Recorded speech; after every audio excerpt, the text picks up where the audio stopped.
Hello guys, അങ്ങനെ നമ്മുടെ മഴ തോരും മുമ്പേ പുതിയ പ്രമോല് നമ്മുടെ അലീന ആ സാരിയും ഓർണമെന്റ്സ് ഒക്കെ ഇട്ട് അണിഞ്ഞൊരുങ്ങി, എന്താ പറയാ, ഭയങ്കര നവവധുവിനെ പോലെ ഒരുങ്ങിയിട്ട് എല്ലാവരോടും യാത്ര പറയുകയാണ്. കൃഷ്ണമോളോടും രോഹിത്തിന്റെ അടുത്തും ബബിതയുടെ അടുത്തും എല്ലാവരുടെ അടുത്തും യാത്ര പറയുവാട്ടോ. ഇപ്പൊ യാത്ര പറയുന്ന സമയത്ത് നമ്മുടെ കൃഷ്ണമോളും രോഹിത്തൊക്കെ ഭയങ്കര കരച്ചിലാണ്, പറയേണ്ട കാര്യമില്ലല്ലോ. അപ്പൊ ബബിതയുടെ അടുത്ത് യാത്ര പറയാൻ വേണ്ടി ഇങ്ങനെ മുറിയിലേക്ക് കയറാൻ പോകുമ്പോൾ തന്നെ നമ്മുടെ ബബിത പറയുന്നുണ്ട്, എന്നോട് ആരും യാത്ര പറയാൻ വരണ്ട എന്നും പറഞ്ഞിട്ട് നമ്മുടെ അലീനയെ നമ്മുടെ ബബിത വിലക്കുന്നുണ്ടേ.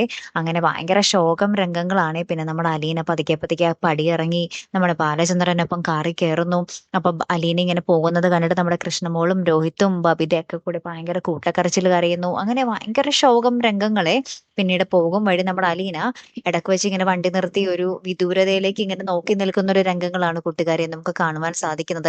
ഇനി ഇടക്ക് വെച്ച് നമ്മുടെ വൈജയന്തിക്ക് പറ്റിയ പോലെ വല്ല അപകടം ഉണ്ടാകുമോ, അല്ലെങ്കിൽ നമ്മുടെ അലീന സ്വന്തം അച്ഛനരികിൽ തന്നെ എത്തിച്ചേരുമോ? അങ്ങനെയാണെങ്കിൽ നമ്മുടെ ബാലചന്ദ്രന്റെയും മക്കളുടെയും അവസ്ഥ എന്തായി തീരും എന്നുള്ളതാണ് ഇനി ബാക്കി കഥ, അല്ലെ? കാത്തിരിക്കാട്ടോ. അപ്പൊ അടുത്തൊരു വീഡിയോയുമായി വരുന്നത് വരയ്ക്കും ഗുഡ് ബൈ.